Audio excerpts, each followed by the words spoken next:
今集會去睇睇秋葉原呢個地方，好多人都去過，或者去過好多次，但係總會有啲位係未去過。我都去過秋葉原好多次，但係偏偏就冇去過呢3間電器鋪。出咗 JR 秋葉原站之後，橫過咗中央通，就會睇到3間老字號嘅電器鋪，分別就係紅色招牌嘅 Onoden 小野電器，隔離嘅 Laox， 仲有隔離藍色招牌嘅 Edion。因為睇到1樓嘅陳列，我就一向認為呢3間電器鋪係專做遊客生意。今次實際睇一睇，竟然有意外嘅發現，無論係遊客都好，本地日本人都好，甚至係中意動漫、中意2次元嘅人都好，好大機會都會揾到心頭好。喺今集裏邊會先睇睇呢3間老字號嘅電器鋪，之後再沿路睇少少有關動漫嘅嘢。而另外一集就會睇睇秋葉原有關電器同埋電子零件嘅嘢。出咗 JR 秋葉原站之後，行去中央通嘅斑馬線，上面係總務線嘅鐵軌，對面係藥房松本清。過咗馬路轉左就會去到嗰3間老字號嘅電器鋪。呢一間叫做 Onoden， 係好早期賣收音機零件嗰陣時已經開鋪，喺秋葉原扎根。Onoden 1樓係針對遊客，前面就係 Laox 同埋 Edion， 可以去睇睇。哇 Laox 幾得意，1樓變成咗周大福賣金器嘅，好明顯係針對亞洲遊客。Laox 嘅1樓變做周大福之前係一間免稅店嚟，周大福係喺2023年3月開幕嘅。B1 係賣玩具，1樓係周大福，2樓賣化妝品。3樓就係賣喺海外都可以用得嘅家電，4樓係賣藥同埋文藝品，5樓就係鐘錶同埋首飾，6樓係服裝，總共有6層。另外 Edion 呢3間都係做同樣嘅嘢，係用同一個模式。Edion 中文係愛電王，由南海南波站行到去榕橋跟商店街嗰陣時，喺右手邊就有一間 Edion， 係全國都有個連鎖店。之前係石丸電器，係同一個集團，只係品牌唔同。以前嘅石丸電器係紅色嘅，而家就變咗隻 Edion 呢個名嚟做生意。再行到去嗰邊就係萬世橋。Edion 有6層，1樓係賣模型，原來係冇地下。2樓係 Apple 鐘錶遊戲機，3樓就係電視同埋電腦，4樓5樓都係賣家居電器，5樓啲家電就係大型少少。6樓原來有迷你4驅車嘅跑道，我上去睇一睇。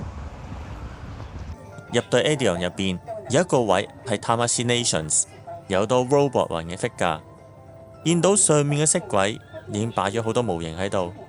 除咗1年戰爭之外，其他款式都有，有啲新有啲舊，可能會揾到啱心水。估唔到Gundam隔離有隻 King Kong， 下面就擺晒啲貨喺度。除咗高達，除咗 King Kong 之外，都仲有其他 figure， 譬如有聖鬥士星矢。佢咁樣擺就係表示亞洲有好多人都好中意聖鬥士星矢。另外仲有 Marvel， 又有李小龍，又有星球大戰。除咗 robot 雲之外，亦都有高達嘅模型。雖然貨嘅款式唔算多，不過有陣時都會揾到啲好嘢。連水星的魔女都有。咁我就睇中咗隔離呢一隻 XGUC 嘅 New Gundam。有得時遇到模型嘅售價會高過定價，而 Edion 就照翻正價出售，New 高達2750 yen。喂，佢話清貨啊！Monogatari Series Total Pack 1375 yen 喎，好似 OK 喎，有啲想買添。喂，幾靚呢個 Monogatari Series AVIOT 我唔識讀，同呢個做 crossover 有無線耳筒、藍牙耳筒，幾靚喎！2萬幾應該冇特價，不過紫色呢個太靚啊！喂，犀利啊！真係有一個好大嘅迷你4驅車嘅跑道，勁啊！呢度應該係試一試車，右手邊嗰度係有啲台俾人 set 車嘅。同埋有人飛出街咧，揾個紙皮箱擋住，同埋見到咁多傷痕，就知道有幾多車飛過出街，同埋俾呢個紙皮箱救過。賽道可以行入去，呢度俾人去換新度，即係拖鞋可以行入去個賽道，就唔需要整污糟。同埋係冇話過外國人定係日本人，我見到好多日本人仲係大人喺度玩，佢哋喺度試車。飛緊啦！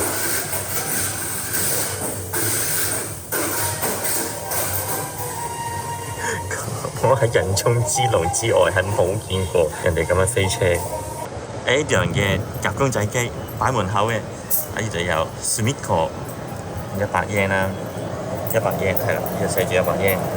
跟住中間我 skip 咗中間呢度先，再睇呢度，呢個係 Rilakkuma 叫咩咧？舒服紅啊，享受紅、嘆嘆紅，啲貨都 OK 嘅。但係睇翻中間呢度有啲雞雞，好明顯係奇奇怪怪咁樣嘅。但入邊有 Hello Kitty， 個包裹係抽唔到啊，咁入嗰啲100 yen。咦？中間呢個咁低，如果有擺喺中間呢個雞雞係咩嚟嘅？哦 Shiorina Ichigo， 如果識嘅話，話俾我聽。我才疏學淺，唔係好識呢個雞雞。而家真係 Onodен， 你有個新發現啊！呢度 Entaba Akiba by Wonder Group 同埋善社道新星堂，原來新星堂仲存在嘅。我知道係啲比較鄉下少少嘅地方係有新星堂，但係估唔到喺秋葉原呢度都有新星堂。好懷舊啊！應該係新裝修嘅新星堂，對於我嚟講係一啲懷舊嘅嘢嚟嘅。咁得意嘅係 Onodен 有個柯柏文，搖下搖下個身，係咪真係機械人嚟㗎 ？Flagship 有兩個 version， 有日文版添喎，同埋英文版，143000 yen 啊！哇，識喐㗎喂！勁啊！喂，唔該出高達啊，唔好出柯柏文啊！勁啊！原來 Onoden 都有勁嘢 ，Onoden 一啲都唔差，一啲都唔夠啊！水星魔女嘅 figure 都有，呢啲唔係貨潛嘅，係正式 figure 嚟。喂，Sailor Pluto 都有，喂，隔離啊 Friedan 啊，真係夠 in！犀利，而家唔係淨係得 Naruto 啊，咩火影忍者嗰啲啊，係有喺度啊。Tokyo Revengers 唔係淨係得呢啲。我見到有 Friedan 嘅話，我哋覺得呢度係勁啊。Onoden 地下一樓就係 Entaba Akiba 新星堂嗰度，一樓就係美容家電同埋我而家睇緊呢度，二樓洗衣機、雪櫃，三樓電視機、拍攝框。電腦或者相機，4樓先正啊！G Store 有 Cospa， 即買 T 恤，高達嘅 T 恤都有嘅。二次元 Cospa 美少女睇到啦，係啦。我見最後原來 Maid Cafe Q 啊，佢講得啱啊，係 Maid Cafe 發祥之店啊。先2001係最早期就係呢一間，原來係呢度4樓搬咗過嚟，11至20點，而家會上4樓。同埋5樓係做 event 嘅 space 嚟嘅。哇！呢度Onoden 4樓原來都有正嘢啊！上去睇。G Store 同埋 Q Maid Cafe 本身就係喺呢一間秋葉原格七鋪會館裏邊。呢一棟大廈係比較遠離少少 JR 秋葉原站。去到2020年 ，G Store 同埋 Q Maid Cafe 一齊搬到去Onoden嘅4樓。而家上去嘅話，就唔使喺車站行咁遠路。好古舊嘅招牌，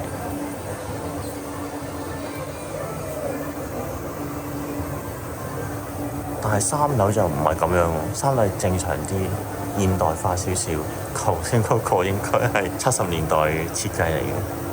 4樓就係 Maid Cafe， 見到佢又唔似新家嘅喎。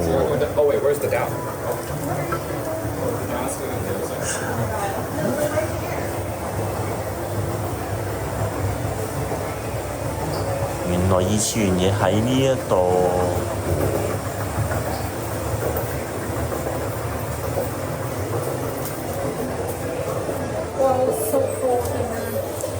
Cospa 就係呢一度，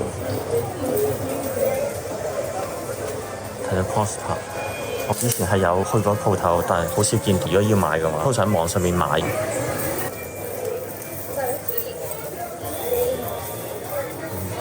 就係呢度啦，Made Cafe，我見到裏邊少少。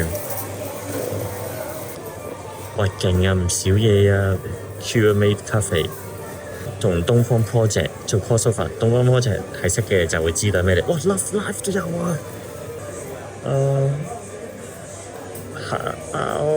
有冇人可以同我一齊啊？我一個人唔夠膽入去超機啊！我想試下呢一啲 crossover 嘢。就算係齋食嘢都係 OK， 當然係俾貴少少服務費咁係應該嘅，要準備一班女僕咁樣都係。哇，正啊！咁 take out 就唔好啦，我仲可以睇到出邊啦。哇，有冇人陪我嚟啊？如果買 take out 嘅話，可以坐喺呢啲凳度，一邊睇住秋葉原嘅街景，一邊飲嘢，順便可以休息一下。呢一個街景都唔差，可以睇到由 JR 秋葉原站啲人行出嚟嘅街景。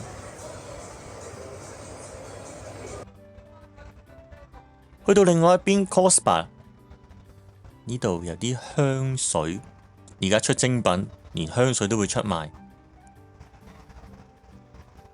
另外有好多呢啲 acrylic stand， 係咪可以譯做膠牌？喺近年呢啲我會用泛濫嘅字嚟形容。跟住有播黐揸 lock， 孤獨搖滾啊，係咪譯做？另外有好多唔同嘅 T 恤啦，差唔多大部分嘅動漫都會出膠牌。Sasaki P 站都有。Sasaki P 站而家 Netflix 都做緊最新檔期嘅動畫嚟嘅，嗰個主角係變咗隻雀仔，所以叫 P 站。先係異世界轉生，你玩到冇嘢好玩啦，變做自動售賣機又有，即係汽水機又有，而家變做雀仔都有。P 站呢個就係佢啦，轉生變咗隻雀仔，或者係Sasaki and P。如果出翻晒《幽遊白書》，同 Netflix 應該冇關係啊。Netflix 真人版我睇過，但係唔知佢想點。好靚啊！呢個浦飯幽助而家出呢啲 acrylic stand， 即係膠嘅板出大嘅，細係之前個水係好泛濫啊。我諗而家大呢啲，遲啲都會好泛濫。但係畫我覺得佢畫得好靚，2300 yen， 連埋稅2530 yen。我撞馬靚啊，飛影都好啊。話就話一塊膠，但係以前嘅回憶出翻嚟，咁呢啲就係嗰個價值啦。已經出到冇嘢好出 Cospa 呢個高達一睇就知啊 ，GP02 嘅盾牌嚟做背囊。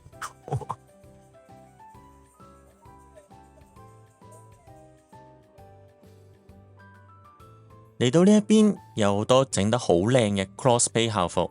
女校服，譬如有 Love Live 啊，算係比較近啦。另外好耐之前啊，有 Haruhi 團長嘅校服，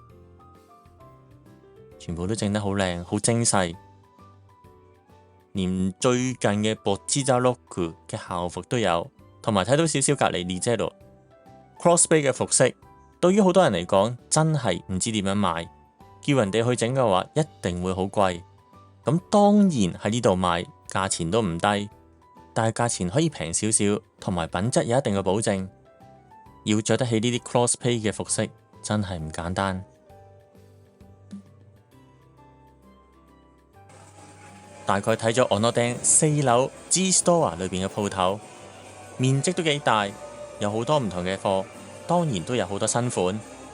如果慢慢睇嘅話，可以睇半日，而且肚餓可以去隔離嗰間 Pure Made Cafe。食下嘢、飲下嘢都可以，淨係秋葉原 Onoden 4樓已經有咁多嘢，何況整個秋葉原要慢慢睇嘅話，真係唔知要用幾多日先至睇得晒。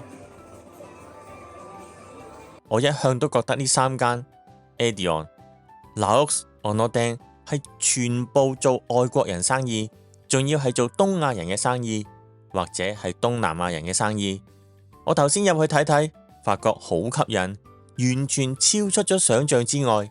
有好多好受歡迎嘅貨物都可以買到，唔係一啲好奇怪嘅嘢，例如一啲高達嘅模型或者係其他模型，仲有一啲係好出名嘅，其中有少少係過咗時，以減價嘅方式嚟賣。我頭先入咗去 Edion 一樓睇過，有一個 Tamashii Nations， 有好多好好嘅嘢，我陣間會再行一次。而家就行一行成個秋葉原。請俾少少時間我介紹一下我主辦嘅導賞團。我之前宣布咗達成10萬訂閱嘅新嘗試，其中一個係主辦導賞團，已經帶咗一定嘅數目，累積咗經驗，同埋得到團友嘅意見，內容有改善，同埋調整咗收費方式。而家增加咗資源同埋一啲景點，同埋會有住喺日本嘅同事加入去帶團。多數報名嘅都係想玩一日，網上面介紹嘅景點係以半日做單位，揀其中2個景點就可以玩全日。另外，我新設計咗全日嘅導賞團，京都嘅話可以一口氣去錦市場、紫園、八坂神社同埋清水寺；而大阪嘅話可以全日遊心齋橋、難波、黑門市場同埋日本橋。詳情可以睇網頁或者用 WhatsApp 查詢。睇咗老字號嘅電器鋪 Onoden 同埋 Edion， 而因為時間問題 Laox 就冇詳細去睇。之後嘅時間會返去 JR 秋葉原火車站，以嗰度為起點，周圍去睇下同動漫有關嘅景色。由秋葉原站走出嚟，同以前都幾大變化。當然最大嘅回憶就係前面嘅ラジオ會館，已經係裝修過。我大概記得20年前嚟嗰陣時係舊款嘅。大廈係冇咁新，而呢一棟 Softmap 都係改裝過，之前唔係咁樣嘅。但係我記得電梯好似係咁樣嘅，好多記憶已經開始變得模糊。呢一座成棟都係 JR 嘅酒店。呢一條路當然整理得好好。以前2000年代嗰陣時候，呢度有好多女僕喺度派街招，叫人哋去咖啡。喺呢度預先講一講，呢3座可能10年之後就唔存在。而家再重建計劃已經差唔多落實咗七七八八，有2/3嘅業主已經贊成再重建。不過再重建成點樣，就而家開始繼續傾。2023年年底嗰陣時，有2/3嘅業主已經贊成咗要再重建。計劃之前已經係出咗嚟，我喺2021年秋葉原特輯裏邊都有講過再重建計劃，但係拖咗差唔多2年，先至有2/3嘅業主贊成咗。喺秋葉原部品市場隔離有一啲大廈已經唔係賣零件啊，譬如有2樓嘅 Card Kingdom 同埋6樓嘅 Hobbyland POCHI 秋葉原2號店。6樓專賣鐵道模型同埋玩具、中古，同埋佢都會收貨嘅。我見到好多人搭咗呢個頭先。嚟到ラジオ會館嘅大門，哇，整得好靚。而家嘅ラジオ會館多數係賣2次元嘅嘢，即係動漫、電玩同埋好多模型 figure。好多鋪頭都係賣呢類型嘅嘢，係同 radio 冇關。日本人嘅英文唔係咁好，所以就用 radio 嚟音譯 radio。以前嘅ラジオ會館真係賣同收音機有關嘅零件，成個秋葉原都係因為收音機零件而帶動佢嘅發展，成為電器街。而ラジオ會館幾年之前成棟重建過，佢已經知道時代已經唔係收音機，就轉型變咗賣 ACG， 都算係快。另外旁邊呢條巷整理都幾靚。上次嚟嗰陣時都好似冇咁靚。ラジオ會館對面嘅就係 Gamers， 都係賣 ACG 嘅嘢。ACG 即係 A Anime、C Comic 漫畫、G Game 即係電玩。我先得個第2期差唔多上映，為咗配合第2期電視版上映，推出咗好多新嘅商品。哇！轉咗手，唔同咗名。Akiba 異世界メイドおしき問題ないよね，個名真係好長。異世界メイド異世界女僕，我睇到上面啊，喂喺度做緊生意，招呼緊客人，係咪好奇怪呢？一樓係賣電器、電子零件，二樓係 maid cafe，雖然係轉咗手，但係都係 maid cafe。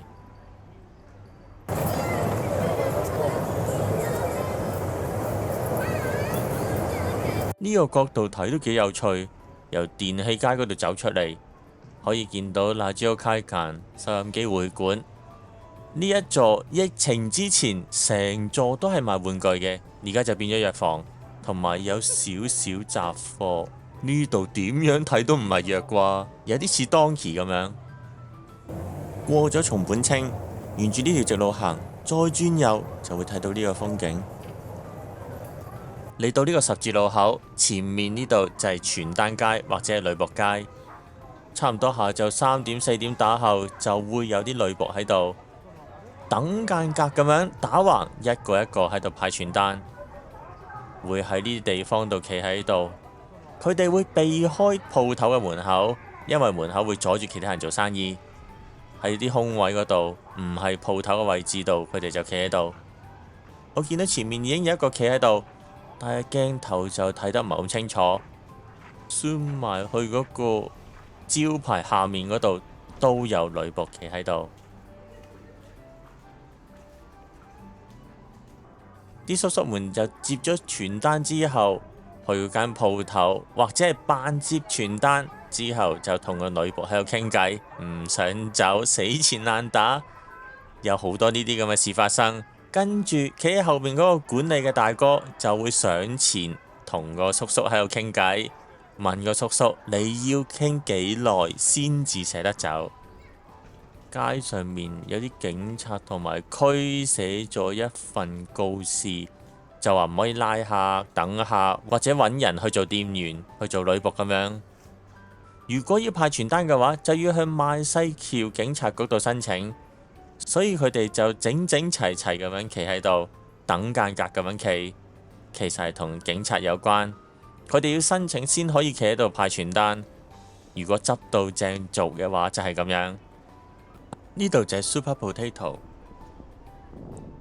3樓、4樓、5樓都係呢間 Super Potato 嘅店鋪，係賣懷舊 game、紅白機、Game Boy， 仲有 PS、Dreamcast， 仲有 PS3、PS4 都有。喺入口度可以搭電梯或者行樓梯上去。日本橋都有呢一間嘅分店，係好出名。不過分店就越嚟越少。尤其是經過疫情，好似有1間2間已經係冇咗㗎啦。Akiba Culture 之中，2011年嗰陣時落成，最初有一隊 idol 組合兼係半 maid cafe 咁樣，係津久 produce 同 AKB48 對抗。當時 AKB48 係全日本最多人支持嘅女偶像組合之一。呢度呢一隊叫做 Akihabara Backstage Pass。但係而家已經係執咗㗎啦，應該係5樓嗰度有佢哋嘅 cafe， 而家就冇咗啦。其他樓層主要係賣 ACG 嘅鋪頭，而5樓就見到有 At Home Cafe。At Home Cafe 係秋葉原有好多分店嘅。Akiba Culture 之中都係秋葉原裏邊一個好出名嘅建築物之外，亦都見證咗 idol 文化嘅全盛期。由女僕街反方向行望返嚟呢個角度都幾得意喎，好少喺呢個方向度睇返去傳單街嗰度。呢個街口有餓丁間，係自動販賣機裏邊有餓丁間賣，大概10年前左右係好出名。而家320 yen 一罐，有凍嘅又有熱嘅，上面有唔同嘅料。有間磨同埋大根，大根即係蘿蔔，間磨即係好似炸豆腐咁嘅製品。而呢個係牛筋同埋蘿蔔，呢度都係同樣嘅，只係熱同埋凍有唔同。原來間磨同埋大根都有熱同埋凍，不過格數比較少啲。呢個就係非常之令人懷念嘅自動販賣機。前面就係曼達拉奇賣二手貨嘅 ACG 嘅鋪頭，可能係日本最大嘅公司，或者係全世界最大嘅公司。最早係賣二手漫畫，個總店喺中野嗰度。當然日本全國都有分店，聽講最近京都嘅高島都有分店。京都嗰度我就冇去過啦，揾日去下。我想講嘅就係呢條街轉去左邊，係有一間好有味道賣酒嘅鋪頭，係叫赤塚酒店，唔係住嗰啲酒店，係賣酒嘅，做街坊生意，為附近嘅居酒屋同埋餐廳係提供酒。仲有要補充少少，曼達拉奇之外，仲有進河屋、蘇魯街亞都係賣二手嘅 ACG 貨物，例如模型、高達模型就有好多啊。咁當然唔單止嘅高達啦，仲有其他，規模就冇曼達拉奇咁勁。曼達拉奇係上市公司，雖然最近股價就冇咁理想。成棟大廈都係佢，見到好多人落樓梯。應該好多人就係搭 lift 上到去上最高，然之後慢慢行落嚟。如果冇特別嘢揾嘅話，呢一個行法係最方便。睇到有寫喎，7樓7樓8樓都係玩具，6樓係 soft door 係賣 game 㗎啦，5樓係女同人，女同人即係以女性為顧客嘅同人作品，4樓就係男同人，以男性為顧客嘅同人作品，類似有好多美少女嗰啲。3樓就係漫畫。之後睇唔到，2樓係問號喎，原來係1樓係買取即係收貨，收完之後就會賣返出嚟，未必喺呢間鋪頭度賣，而網上面都可以有得賣。希望鍾意睇最新日本影片嘅觀眾可以課金俾我，幫助我可以拍更多更好嘅影片。課金有幾個方法，有 PayMe， 香港觀眾可以用呢一個，仲有 PayPal， 住歐美嘅觀眾就好方便。PayMe 同埋 PayPal 金額係任意，睇完每一條片覺得好睇嘅話，每個觀眾課金少少，夾埋嘅話對我嘅支持就好大。而之後就係 Patreon， 呢個係每個月自動課金一定嘅金額，長期支持 Patreon 就最好，我亦都係最開心。而最後以上3種方法都唔啱嘅話，就可以揀 YouTube 嘅 Membership。但係睇到打斜嗰度，以前20年前呢度係叫 Asobi City， 我記得係有模型又有電玩嘅，好記得呢個倒三角。倒三角係冇變到，裝修咗之後就變咗京安之殿堂。日本人多數都會叫做 Donkey。AKB48 嘅劇場喺8樓，而家仲有喺度。呢條街好勁，好多人坐咗喺度食嘢。除咗美咖啡之外，嗰度係賣晒嘢食，呢度係好熱鬧。